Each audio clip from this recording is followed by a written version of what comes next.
Class 7 मैंने आपके हिंदी 2 से पाठ 3 संधि पढ़ाया था, जिसका बेटा मैंने आपको आधा भाग पढ़ाया था।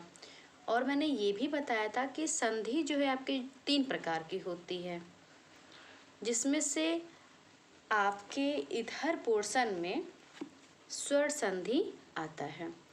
स्वर संधि के 5 भेद होते हैं और 5 भेद में से बेटा आप 2 भेद मतलब दीर्घ संधि और गुण संधि आप अभी पढ़ेंगे, और वृद्धि संधि, यड़ संधि और अयादि संधि ये बेटा आप बाद में पढ़ेंगे और समझेंगे। मतलब आपके जो पोर्शन में ये 2 संधि है। संधि 3 होती है, स्वर संधि, व्यंजन संधि और विसर्ग संधि। व्यंजन संधि और विसर्ग संधि बेटा आपके पोर्शन में है ही नहीं। स्वर संधि है तो स्वर संधि में भी बेटा 5 भेद हैं, तो 5 भेद में आप 2 भेद अभी पढ़ेंगे और 3 भेद जो है वो आप बाद में पढ़ेंगे और समझेंगे। लेकिन बेटा हम आपको आज ये भी बता दें कि इस पाठ में जितने भी क्वेश्चन आंसर आएंगे, जितने भी आपके प्रश्न उत्तर हैं, वो आपको सारे अभी करने होंगे, मतलब इसी समय करने होंगे। बाद में आपको मात्र 3 संधि और पढ़ना होगा। फिर बेटा जो अभ्यास कार्य है वो भी आप अभी ही करेंगे। मतलब जब आप ये स्वर संधि के जब आप 2 भेद पढ़ेंगे, दीर्घ संधि, गुण संधि, तो ये तो पढ़ेंगे और समझेंगे ही। इसी के साथ बेटा आप इस चैप्टर का जो काम है अभ्यास कार्य, आपके प्रश्न उत्तर, वो सारा आप अभी करेंगे। बाद में जब मैं आपको ये तीनों संधि पढ़ाऊंगी तो मात्र ये तीनों संधि बेटा मैं आपको समझाऊंगी और इसी से रिलेटेड मैं आपको क्वेश्चन आंसर अतिरिक्त प्रश्न बनाकर दूंगी। तो दीर्घ संधि तो बेटा मैंने आपको पढ़ा दिया था। एक बार मैं आपको और बता दूं कि संधि जो होता है वो 2 वर्णों के मेल से उनके मूल रूप में जो परिवर्तन या विकार आता है उसी को संधि कहते हैं। स्वर संधि किसे कहते हैं? स्वर संधि यानी स्वरों का मेल, 2 स्वरों के मेल से होने वाले परिवर्तन को स्वर संधि कहते हैं। दीर्घ संधि, दीर्घ संधि बेटा मैंने आपको समझाया था, परंतु आज मैं आपको पुनः फिर एक बार दीर्घ संधि समझाने जा रही हूँ। दीर्घ संधि में क्या होता है बेटा, जब ह्रस्व या दीर्घ स्वर आता है और उसके बाद फिर वही आ जाए, ह्रस्व या दीर्घ आ जाए, तो दोनों के स्थान पे क्या होता है, मेल से दीर्घ संधि हो जाता है, मतलब दीर्घ स्वर हो जाता है। जैसे मैंने बताया था कि 2 शब्दों को जोड़ा जाता है, तो 2 शब्दों में बेटा पहले शब्द के आखिरी वर्ण की ध्वनि और दूसरे शब्द के पहले वर्ण की ध्वनि दोनों को मिलाया जाता है। तो दीर्घ संधि में क्या होता है, जब ह्रस्व या दीर्घ स्वर के बाद फिर ह्रस्व या दीर्घ स्वर आ जाए तो दोनों के मेल से दीर्घ स्वर हो जाता है। अब ये कैसे होता है बेटा, आप ये देखिए। दीर्घ संधि, जैसे देखिए बेटा समयाभाव, समयाभाव है तो समयाभाव में समय प्लस अभाव, तो समय में जो या है, या का आ, क्योंकि या में आ छिपा है, तो पहले शब्द के आखिरी वर्ण की ध्वनि आ है और दूसरे शब्द के पहले वर्ण की ध्वनि भी आ है। तो यहाँ पर कहा गया कि ह्रस्व या दीर्घ है, तो यहाँ पे क्या ये ह्रस्व है और फिर जो है ह्रस्व आ गया, तो आ और आ गया, तो दोनों को मिला के क्या बनाएंगे, दोनों को मिला के दीर्घ हो जाता है। दीर्घ मतलब कि आ, दीर्घ में 7 होते हैं ना वर्ण, तो आ हो जाएगा। तो आ कहाँ जाएगा, देखिए यहाँ पे, यहाँ है ना समय प्लस अभाव, तो यहाँ आ, ये दिखाई दे रहा है बेटा आपको, ये आ, यानी कि समयाभाव।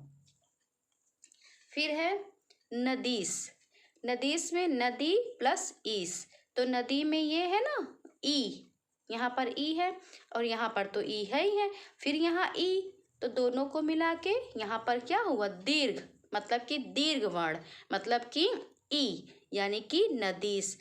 अब देखिए नदीस में यहाँ पर है ई, है ना। ऐसे ही भानुदय, भानुदय में भानु प्लस उदय, तो भानु में ऊ है ना, ये ऊ है, और फिर उदय में फिर ये ऊ है, तो यहाँ ऊ और यहाँ ऊ, तो दीर्घ हो गया, तो यहाँ पर ऊ का क्या हो जाएगा, ऊ, यानी कि भानुदय। यहाँ देखिए भानुदय है। इस तरह से बेटा दीर्घ संधि बनाई जाती है। अब मैं आपको आज पढ़ाने जा रही हूँ इसके आगे दीर्घ संधि। अब देखिए दीर्घ संधि के क्या नियम है। दीर्घ संधि में अ आ का मेल ई से होने पर ए होता है। गुण संधि में आ का मेल मतलब पहले क्या आए, आ जाए और बाद के शब्द में ई हो जाए, तो वहां पर ए हो जाएगा। जैसे यहाँ पर आ था ना, यहाँ पर जैसे बेटा ये आ था ना, आ ई ऊ ये था ना, तो यहाँ पर क्या हो जाएगा, ए हो जाएगा।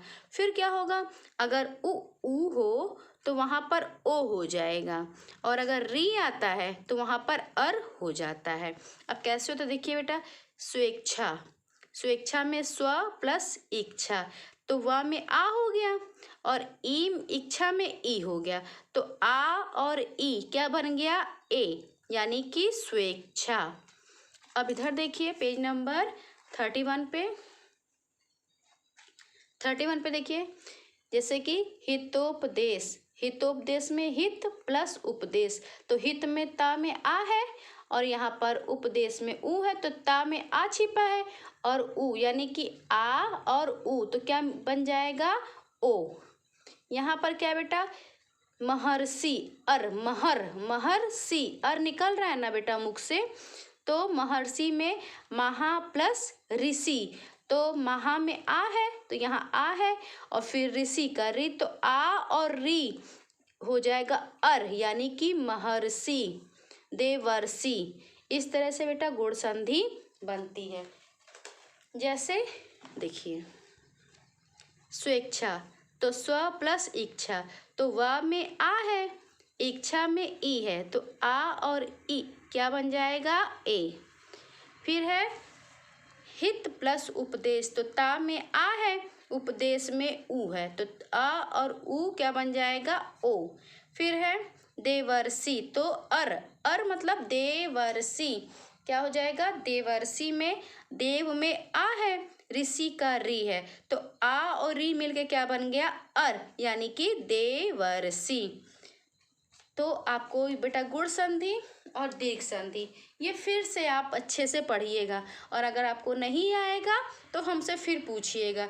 थोड़ा सा बेटा कठिन है, लेकिन अगर आप ध्यान से समझेंगे तो आपको आएगा। बस आपको ध्यान क्या देना है कि किसका मेल किससे होगा तो क्या बनेगा। जैसे यहाँ पर है ना कि आ का मेल आ से होगा, मतलब हरस्व के बाद हरस्व आ जाए, या दीर्घ के बाद फिर दीर्घ आ जाए मगर दीर्घ ही रहेगा, है ना। कौन सा वर्ण किससे मिलेगा तो क्या बनेगा, आपको ये ध्यान देना है, और संधि बहुत अच्छे से बेटा पढ़िए। अब देखिए आपके अभ्यास कार्य में क्या है। एक बात बेटा मैं आपको और बता दूं, देखिए गुण संधि और दीर्घ संधि आपने पढ़ा है, लेकिन आपका जो ये अभ्यास कार्य है उसमें सब आएगा, और आपको सब बस पढ़ना है। देखिए, और आपको अगर बुक है तो बुक पे भरेंगे, अगर कॉपी है तो आप कॉपी पर ही करेंगे। जरा बताइए तो में संधि किसे कहते हैं, ये आपका है प्रश्न नंबर 1। संधि किसे कहते हैं, दो वर्णों के मेल से उनके मूल रूप में जो परिवर्तन या विकार आ जाता है उसे संधि कहते हैं। फिर है संधि के कितने भेद होते हैं, नाम बताइए। तो संधि के 3 भेद होते हैं। नाम क्या है उनके, नाम है स्वर संधि, व्यंजन संधि और विसर्ग संधि। फिर संधि तथा संधि विच्छेद में क्या अंतर, ये मैंने आपको बेटा पहले समझाया था। दो वर्णों के मेल से उत्पन्न विकार को संधि कहते हैं, जबकि दो वर्णों के मेल से बने नए शब्द को फिर वापस पहली वाली स्थिति में लाना संधि विच्छेद कहलाता है। अब आइए बेटा अभ्यास कार्य पर। देखिए बेटा अभ्यास कार्य जो है वो मैं आपको समझा दे रही हूँ, ठीक है। चूंकि ये आपने तो 3 ही संधि पढ़ 2 संधि पढ़ी है, दीर्घ संधि और गुण संधि, लेकिन बेटा ये आपके पूरे चैप्टर से, लेकिन मैं आपको फिर भी समझा दे रही हूँ कि क्या है। तो आपको करना क्या है, जैसे संधि और संधि विच्छेदी मैंने आपको समझा दिया है। फिर आपका है बेटा एक प्रश्न, यहाँ पर देखिए, जरा सोचिए तो संधि के भेदों में आप अंतर कैसे पहचानेंगे। संधि के भेदों में आप अंतर कैसे पहचानेंगे। तो संधि के भेदों में हम अंतर कैसे पहचानेंगे, ध्वनि के द्वारा।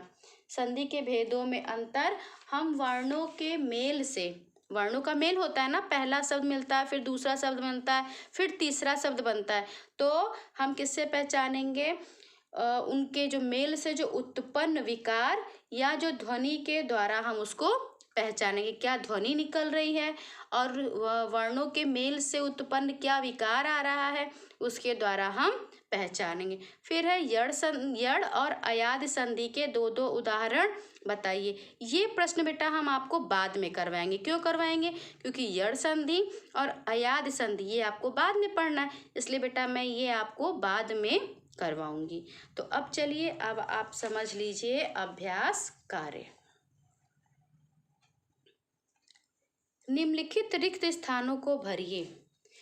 ये बेटा मिला जुला है, और मिला जुला में क्या है देखिए, कुछ तो आप जो पढ़ चुके हैं उसी में से है। यदि पहले शब्द के अंत में त है और दूसरे शब्द के आरंभ में स है, तो संधि होने पर त आएगा।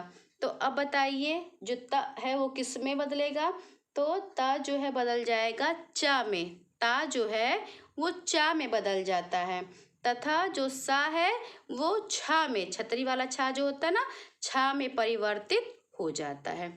यदि ए के बाद भिन्न स्वर आए तो ए का हो जाता है अय, तथा ए का हो जाता है बेटा आय। यहाँ क्या हो जाएगा, यदि ए के बाद भिन्न स्वर आए तो ए का हो जाता है ऐ, तथा ए का हो जाता है आय। फिर है यदि ई उ या री के बाद भिन्न स्वर आए तो ई का किससे मेल होता है, तो ई का या से, और उ का वा से, तथा री का किससे, री का र से, र का से हो जाता है। फिर है घ, जब ह्रस्व या दीर्घ स्वर के बाद फिर ह्रस्व या दीर्घ स्वर आता है तब दोनों के मेल से क्या होता है, ये तो आप पढ़ चुके हैं, ये होता है तब हो जाता है दीर्घ स्वर। आ का मेल ई से होने पर, ए री से होने पर अर अभी आप पढ़े हैं, तथा उ से होने पर ओ हो जाता है, तब गुण संधि होती है। तो घा और अंगा तो बेटा आप अच्छे से जान गए होंगे, क्यों, क्योंकि ये आप पढ़ चुके हैं। अब देखिए निम्नलिखित स्थितियों में कौन सी संधि होगी, ये बेटा आप ध्यान से समझिए, क्योंकि मैं आपको यही बता दे रही हूँ। देखिए आप ये जानते हैं ना कि पहले वर्ण के आखिरी वर्ण की ध्वनि और दूसरे शब्द के पहले वर्ण की ध्वनि मिलाई जाती है। तो जैसे पहले में भी व्यंजन आ जाए, व्यंजन व्यंजन, स्वर स्वर, विसर्ग व्यंजन और स्वर व्यंजन, तो क्या बनेगा, कौन सी संधि होगी, तो व्यंजन प्लस व्यंजन तो व्यंजन संधि होगी। फिर है स्वर प्लस स्वर तो होगी स्वर संधि, विसर्ग प्लस स्वर तो होगी विसर्ग संधि। फिर यहाँ पर विसर्ग और व्यंजन तो होगी विसर्ग संधि, और स्वर प्लस व्यंजन तो हो जाएगी व्यंजन संधि।